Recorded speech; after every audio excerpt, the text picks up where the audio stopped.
Laura Bassi nació en Bolonia en octubre de 1711 en el seno de una familia de clase media. De la madre de Laura, Rosa Cesari, no se sabe demasiado y del padre se sabe que era un abogado nacido en Módena pero que ejercía en Bolonia. Gracias a su trabajo tenía contacto con miembros de la aristocracia, llevaba las propiedades de algunos senadores y de otras figuras que administraban ciertos asuntos gubernamentales. En 1732, cuando Laura tenía 20-21 años, defendió públicamente 49 tesis para obtener el doctorado en filosofía. Luego vamos a ver el escenario y quedaos con esto. Defendió 6 tesis sobre lógica, 9 sobre distintas cuestiones de la razón, el ser, la mente, el alma, 16 sobre metafísica y 18 tesis sobre física. La defensa de una tesis antiguamente no era como ahora, que tienes que publicar un artículo original.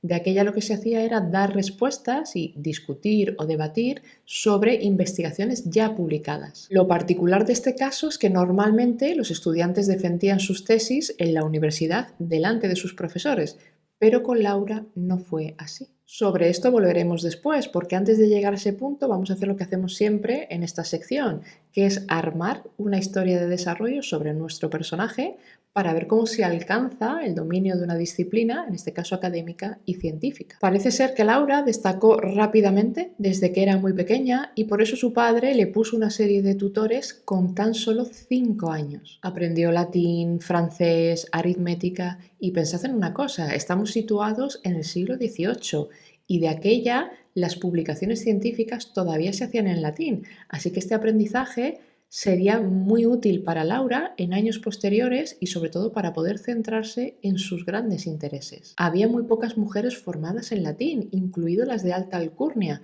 con lo cual esto ya supuso una diferencia desde el inicio. 8 años después, cuando tenía 13, tuvo como mentor al médico de la familia, Gaetano Tacconi, quien empezó a enseñarle filosofía, principalmente aristotélica, cartesiana y galénica, y al ver que era una niña que aprendía con mucha facilidad, empezó también a enseñarle lógica, metafísica y algo de ciencia experimental siguiendo los preceptos de Newton. Ya en esta etapa, vamos a ponernos en la mente de alguien de 13 años, Laura mostró un gran interés por las teorías de Newton y de hecho años después sería una de las grandes defensoras de la física newtoniana, en una época en la que había un gran debate entre el punto de vista de Descartes y el de Newton. Sintetizando muy rápidamente, sabemos que tanto Newton como Descartes fueron reputados filósofos y científicos cuyas ideas han influido profundamente en la forma en que entendemos el mundo y la ciencia. Descartes os sonará por el dualismo cartesiano y por el método cartesiano,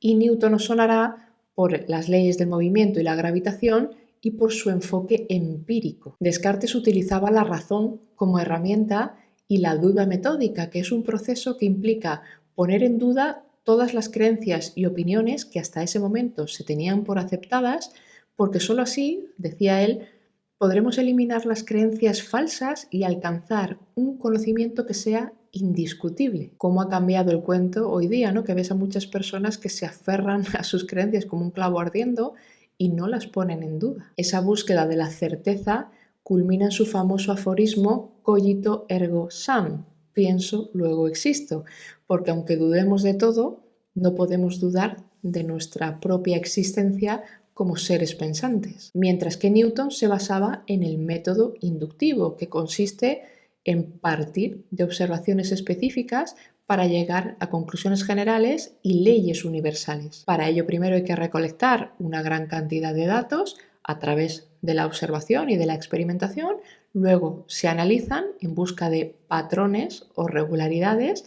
Una vez que encontramos esos patrones, se puede formular una hipótesis general que explique esos fenómenos que se han observado. Además, dicha hipótesis se somete luego a pruebas adicionales para confirmar su validez, teniendo en cuenta que las conclusiones a las que se llega mediante este método se basan en la evidencia disponible en un momento dado y están sujetas a revisión en función de nuevas observaciones o de nueva información. Descartes decía que mente y cuerpo eran dos entidades separadas y Newton decía que mente y cuerpo estaban intrínsecamente unidos y que la experiencia sensorial era la base del conocimiento. Newton fue una figura central en la revolución científica del siglo XVII y transformó la forma en la que se hacía ciencia, con que pensad qué atrevimiento por parte de Laura Bassi en esa primera mitad del 1700, cuando las ideas más revolucionarias de Newton eran de finales de 1600 y de principios de ese propio 1700. De hecho, ella fue de las primeras personas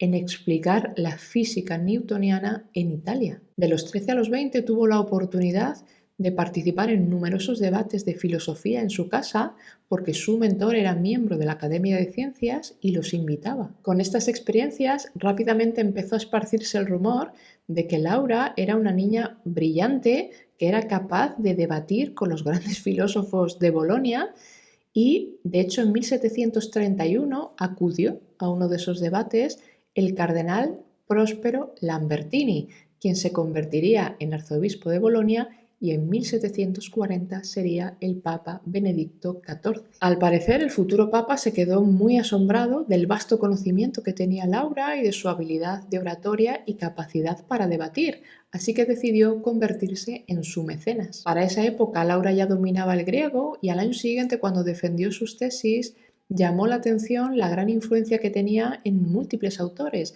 Galileo, Aristóteles, Descartes, Paracelso, Torricelli, el propio Newton. Estamos hablando de que toda su educación fue en casa, para que veáis también cómo ha cambiado la concepción hoy día, donde incluso se persigue a las familias, al menos en algunos países, que quieren educar a sus hijos en casa, ¿no? Que hacen homeschooling. En esa época, muy poquitas mujeres recibieron la educación que recibió ella. 3 semanas antes de defender su tesis, el 20 de marzo de 1732, su tutor organizó una serie de exhibiciones donde consiguió que la invitaran a formar parte de la Academia de Ciencias de Bolonia. En abril se produce el gran evento en el estado de la ciudad de Vaticano de Bolonia, en el Palazzo Público, que hoy lo podéis ver como el Palazzo d'Arcusio, donde residía el gobernante. De aquella, en algunas ciudades-estado italianas estaba la figura del gonfaloniere, que en este caso era Filippo Aldrovandi. Tened en cuenta lo que hemos dicho antes, que las tesis se defendían habitualmente en la universidad y delante de los profesores,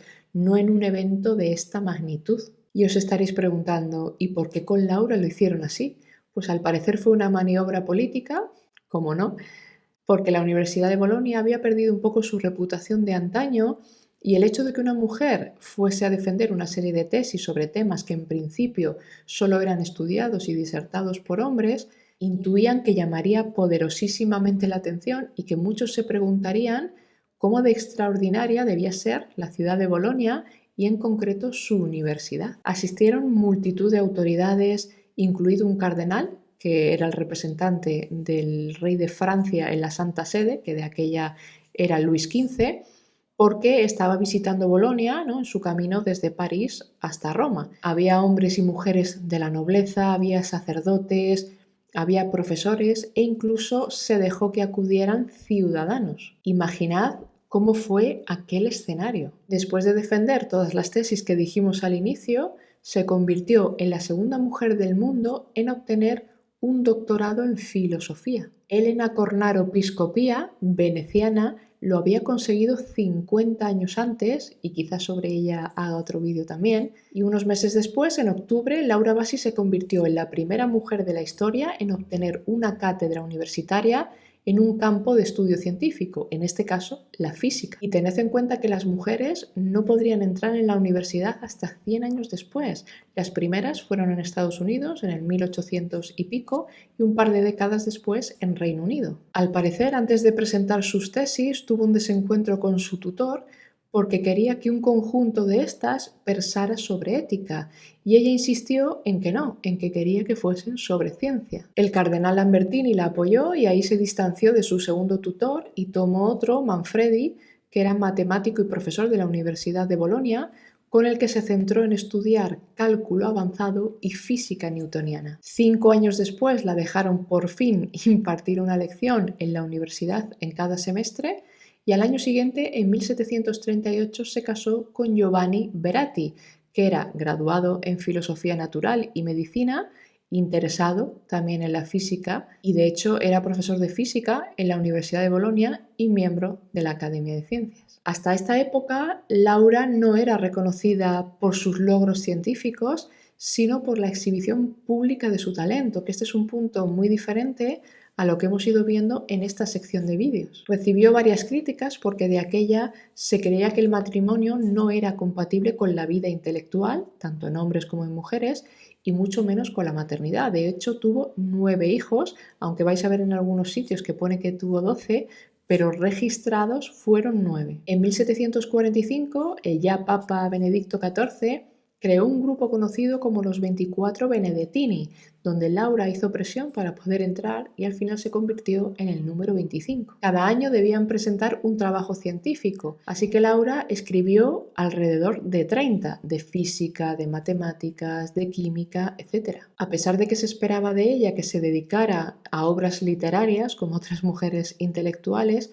vais a ver, ¿no? De hecho, algún escrito en el que se dice que ella era poeta, pero al parecer eso no le gustaba en absoluto y quería dedicarse plenamente a la experimentación científica. Ella continuó estudiando a pesar de las presiones y había comenzado también sus estudios en inglés por recomendación de otro de sus mentores, Giovanni Bianchi. Alrededor de 1749 decidió montar en casa su propio laboratorio con su marido y también era invitada a distintas casas patricias para hablar sobre filosofía y ciencia. Lo había intentado unos años antes, lo que pasa que había fracasado hasta que no empezó a dar clases con su marido, y lo que hacían entre los dos eran dar clases de matemáticas y de física experimental durante 8 meses al año. Tenían su salario de la universidad, pero ellos pagaban su propio equipamiento porque de aquella era muy caro conseguir lo que necesitaban para los experimentos y de hecho, algún compañero y mentor les hizo varios regalos, pero eran difíciles de conseguir y además eran muy caros. Y esta fue su vida de adulta durante 40 años hasta que falleció en 1778,